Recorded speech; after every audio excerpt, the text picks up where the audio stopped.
బుధవారం విడుదలైన ఇంటర్మీడియట్ ఫలితాల్లో దర్శి ప్రభుత్వ మోడల్ స్కూల్ విద్యార్థులు అత్యుత్తమ మార్కులు సాధించారని దర్శి నియోజకవర్గ Telugu Desam party incharge doctor Gottipati Lakshmi తెలిపారు.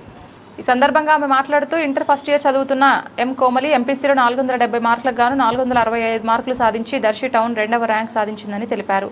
అలాగే పి అర్చన బైపీసీలో 455 మార్కులకు గాను 451 మార్కులు సాధించి దర్శి టౌన్ 2వ ర్యాంక్ పొందిందని వెల్లడించారు. ఈ ఇద్దరు విద్యార్థులకు డాక్టర్ లక్ష్మి శాల్వాలు కప్పి ఘనంగా సత్కరించి స్వీట్లు అందజేశారు. దర్శి టౌన్లో 2వ స్థానంలో నిలవడం గర్వకారణమని విద్యార్థులను అభినందించారు. విద్యాశాఖ మంత్రి నారా లోకేష్ నాయకత్వంలో విద్యారంగంలో విప్లవాత్మక మార్పులు జరుగుతున్నాయని, సాంకేతికతను ప్రోత్సహిస్తూ మంచి వసతులు, పోషకాహారం అందించడం ద్వారా విద్యార్థుల అభివృద్ధికి కృషి చేస్తున్నారని ప్రశంసించారు.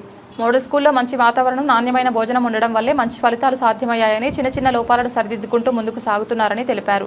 ఈ ఫలితాల సాధనలో కృషి చేసిన ఉపాధ్యాయులను ప్రత్యేకంగా అభినందించారు. దర్శి మోడల్ స్కూల్ను ఆదర్శంగా తీసుకుని ఇతర పాఠశాలలు కూడా మంచి ఫలితాలు సాధించాలని కోరారు. ఈ కార్యక్రమంలో model school chairman Gopisetti Anusha, Darsi TDP town అధ్యక్షులు చిన్న, సాని సుబ్బయ్య, స్కూల్ వార్డెన్లు తదితరులు పాల్గొన్నారు.